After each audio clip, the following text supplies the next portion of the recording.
Mike Leach and the Washington State Cougars spent their first week of football camp in Lewiston, Idaho, where temperatures topped out in triple digits each day. Leach likes to isolate his team for the first week of camp for a lot of different reasons, but the biggest one is to limit distractions. We sat down with the head coach for this week's podcast. We also got a chance to talk to some of his players who have learned to love Leach's quirky ways. They never really know what their coach is going to say or what he's going to do. Like early on during the Lewiston camp when the players left the practice field and went right to a local pool. Leach said there'd be no media availability that day, kind of rushed him off the field so his players and coaches could cool down immediately after another day practicing in 100-degree temperatures. Leach provided the highlight of the pool party with a belly flop. Now, that belly flop drew over 1 million likes in less than a day. Here was his take. Well, I had no idea it had 1 million likes. I guess it just has to do with the fact that not a lot of people are belly flopping in this day and age. So maybe I have kind of a corner on that market. But for one, maybe I didn't. I didn't do one last year. Well, for one every 40 years, I think it was pretty good. Do you think belly flopping needs to be added to the Olympics? I don't know. They'll probably add belly flopping to the Olympics about the time they do beer pong. So, never say never. How do you top it, Coach? Any plans to top that? You don't really have much choice in that situation, because the players are going to laugh at you and make fun of you, but then they'll think you're soft if you don't do it. And then if you do it, they're going to laugh at you and make fun of you, but they'll like you a little better. So, given the two options, I did my belly flop. So Do you have any, I was hoping they'd just let me butterfly or something, but no, their expectations were a little higher. Do you have any belly flopping tips or tricks? Not really. The most impressive, I can't remember who did it. This kid did a flip, and then he grabbed his ankles this way, and then he belly flopped. If you can do it like that guy, that's probably the best ones of the day. He did it twice. Who do you think had a better belly flop between you and Bobby? Oh, me for sure. I at least took my shirt off. Let's get to it. He's been called a unicorn, a college football treasure, and above all, someone who's known for his spontaneity. I'm fairly spontaneous. I'm a pretty spontaneous guy. I'm a curious person, I think. But as far as the names, I don't really think about them very much. But just try to experience what I can as I go through life. You talk about what you like to do in the off-season and try to experience some things like that. And this past off-season, you went to the Middle East. Can you tell us about that trip and what you enjoyed the most? It was a great trip. I mean, first of all, it's we went to several places that you read about, you hear about all your life, but then you probably aren't going to get the chance to go to. And of course, we made our way there.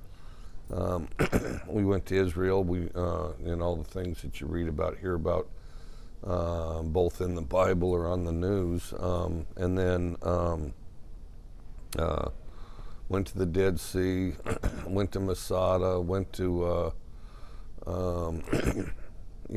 up and down all these ancient cities and relics and things like that, and then we went to Jordan and saw Petra, that ancient city carved into the stones, and then went to Istanbul. So it really was a fascinating trip. When people describe you, they describe you as inquisitive. It's like, where did that come from? Something in your childhood? I'm not sure. My mom always was a fairly curious person, and then I read quite a bit when I was a kid, and then but you kind of only have this go around, so you better see as much as you can as you go. And when you talk about those things and you see, some of the things that you do and where you grew up back in Cody, Wyoming, is it true that you always wanted to be a garbage man? But when you were a kid? Well, not permanently, but as far as jobs you could get in the summer, like when you were in high school, or college jobs you could get in the summer.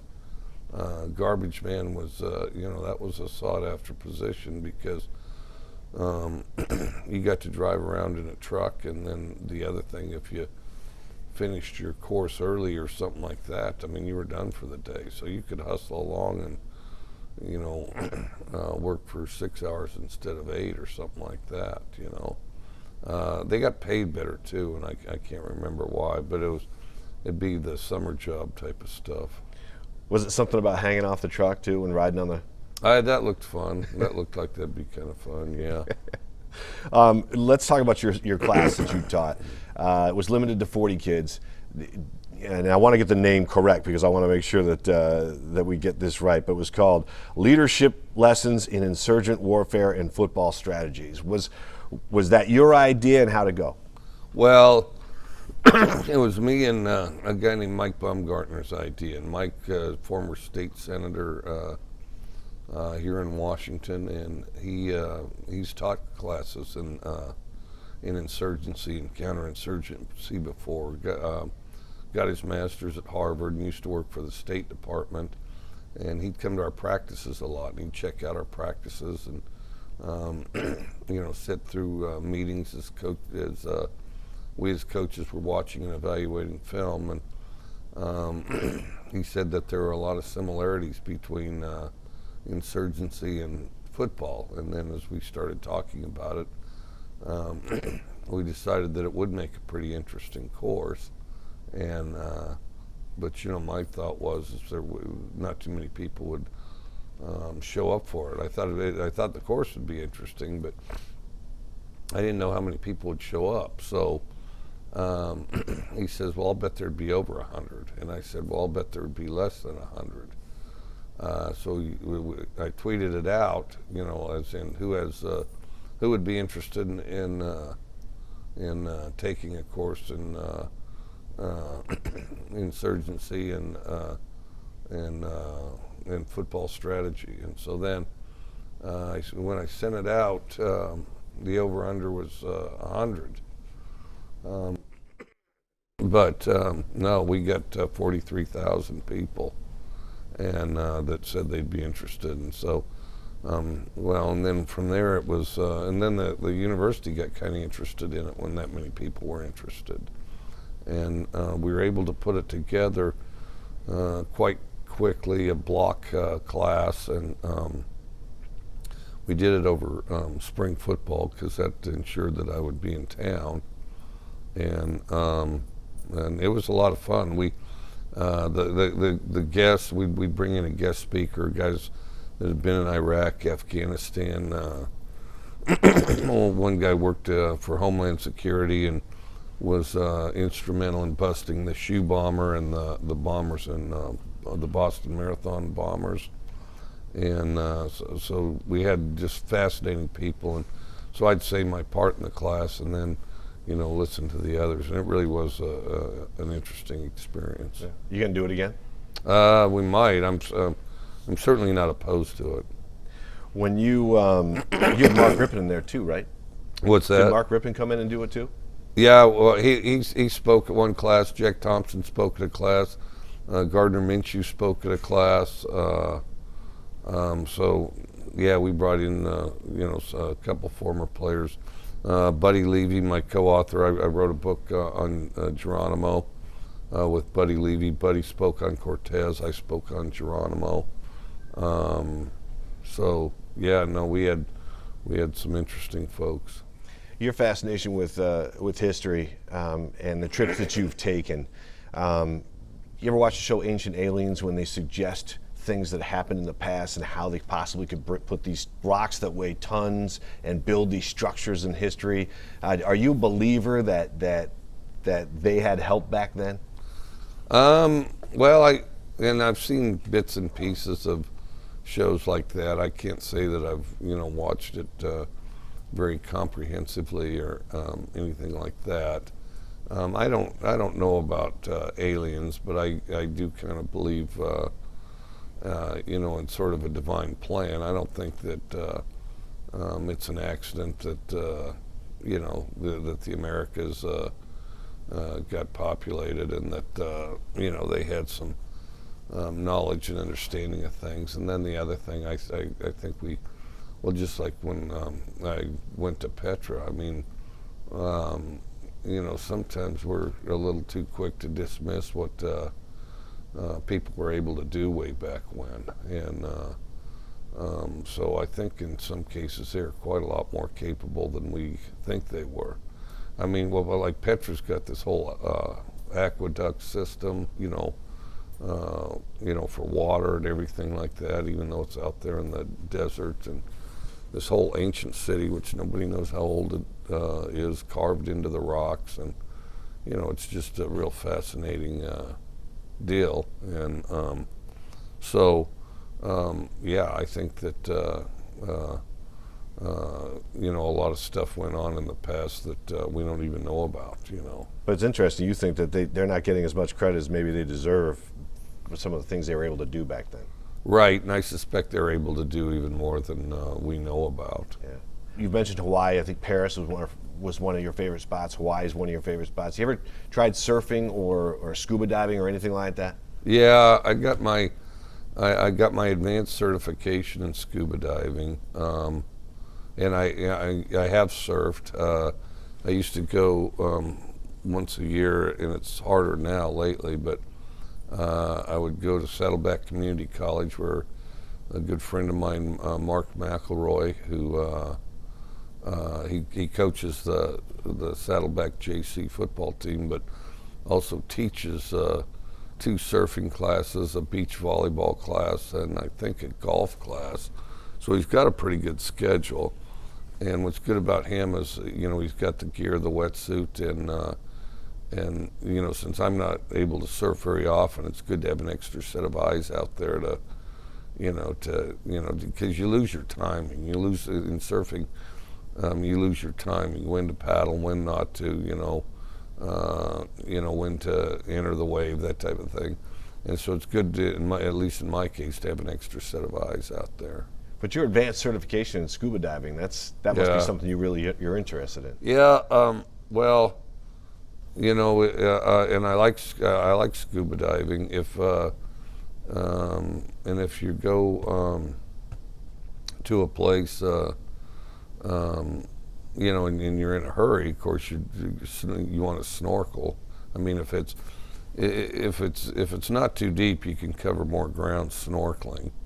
But but being down there in the middle of it, that's pretty good too. You ever seen anything that that big memory of yours, or something that stood out? No. I've dived some wrecks before, where just some ship down there and you're kind of, looking it over, that type of thing. So I've done some wrecks. I have seen sharks down there. The lower you go, the bigger it gets. So,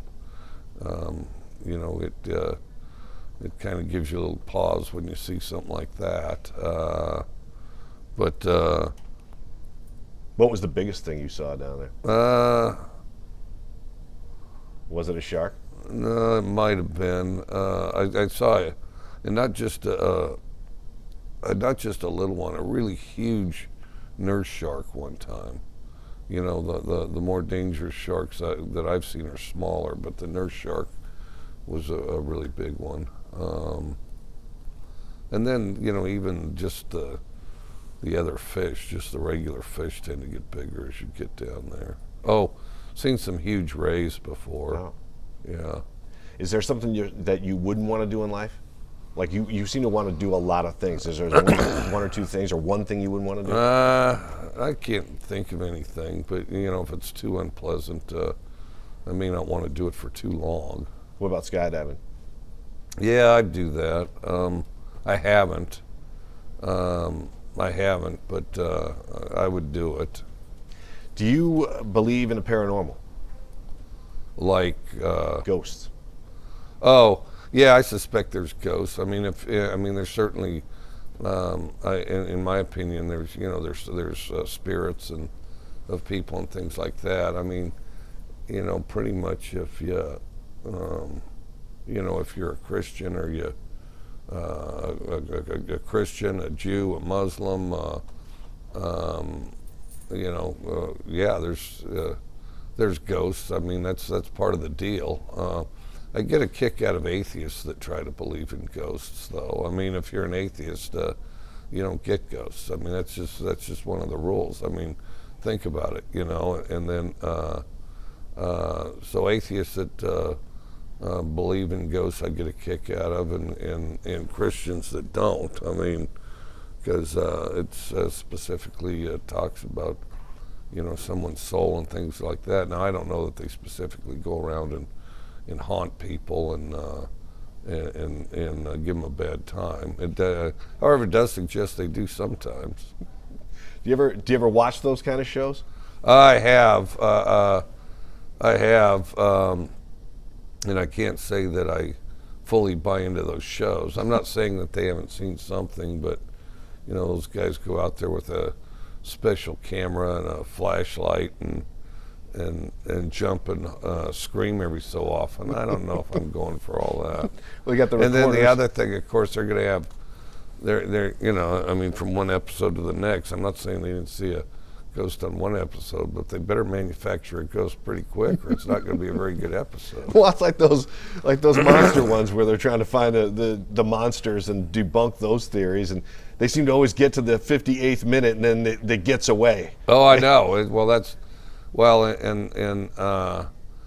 I've heard, I've never seen it. I've heard the Oak Island show's pretty good, but how many years are they going to search for this stuff and never find it? I mean, and it's hard for me to entirely visualize. But I've heard it's a decent show, but. They go season after season of that, We all seem to keep watching to see if they're ever going to find what they're looking for. Oh, and of course, I mean, I'm not entirely sure they're not determined not to, because if they ever do, then the seasons end, That's a good point. I want to ask you about your physical characteristics. Okay, so I see you in t-shirts, hoodies. I know you're big on your cargo shorts. Is there a characteristic of yours that you think is your strong suit? Like anything to do with your body character? I don't know. I haven't given it a lot of thought. How about that hair? You got a solid pelt. I got hair, yeah. Some place that grows thicker than others, I mean, as you go across the country, you get in the humidity and it gets even bigger. But yeah, I got good hair. And then just personality-wise, I'm a fairly persistent guy, and so, it's a lot of things you got to just keep pushing and keep showing up and be determined to stick it out till it happens, Let me ask you this. If you lost that hair, because you got a lot of it, if you lost it, would you ever wear a toupee? I don't know. I don't know. Maybe I'd do the head shave thing, I haven't thought about it. Because you're safe there. I hope so. I think you're good up there. I hope so. Bill's got good hair. I mean, look at him over there. All right. Well, a couple more questions for you. When you guys go to the movies as a team, and you lay out the movies, these guys pick what movies they want to watch. You have a certain routine when you go to the movies? Yeah, I do actually. I go to the movie and and I get popcorn, water, and then some type of candy, usually, often like gummy bears, Red Vines, occasionally those little candy straw things with stuff inside them. So it's those three, and then no butter on the popcorn, and then and I don't eat the popcorn until the movie has started. It's got to be after the opening credits is when I start eating the popcorn. And because I've never figured out these guys that get a bag of popcorn, and the popcorn's all done by the end of the previews, And I just find that it times out better if you wait until the opening credits and then, you eat it through the movie. So that's your routine. Yep. Does your wife ever look at you like, does she know? She must know this by now, huh? She's occasionally struggled with the fact that she's forbidden to touch the popcorn until the movie starts. But now she cooperates too. So she's part of this routine, huh? She knows not to reach for the popcorn. No, she knows the deal. She knows the deal. Yeah. Do you have a favorite candy that you go to? A go-to candy? Her favorite is the red vines. I would say mine are the gummy bears. Probably gummy bears or Swedish fish. Good choices. All right, one last question for you, because I know you got to go. When you're going to the movies, what do you prefer? Like, what kind of genre? The best one I've seen recently is Once Upon a Time in Hollywood, and I haven't felt like this. I haven't felt like this summer was a particularly good movie summer, to be perfectly honest with you. But I thought Once Upon a Time in Hollywood was really good. I like kind of action drama type of stuff. A really good western's hard to beat. But I want something where it's not just one of the things that'll put me to sleep pretty quickly is redundant action. Some sci-fi thing where it's just a series of crashes, and after a while one crash looks like the last crash. And some of the comic book movies I'll struggle with that way. Just redundant crashes and bashes and that type of thing. I agree with you. And I realize it's kind of loud in there, but after a while it's just the same.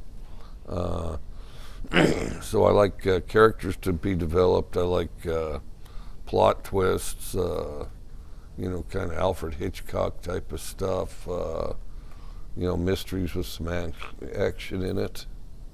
And you want your guys in Friday night watching movies that are more uplifting and more motivating than any kind of drama. Yeah. Now, on Friday night, I think first of all, a really good movie for them is one they enjoy. But I prefer, for the purposes of preparing for the game, I prefer uplifting movies with some level of action, with some kind of intense action to it. Do you pick them? Well, we basically picked 4 or 5 that are within the time frame that we want them to start and end about the same time. But depending what's on and how big the theater is, they'll get a choice from anywhere between 2 and 5 movies. Last question: you have a favorite movie of all time? Rio Bravo. Okay. Yeah, Rio Bravo is a great movie. That's awesome. Well, listen, I know you got to go, so I appreciate your time, and it's always a pleasure to visit with you. Well, thank you. Appreciate your having me.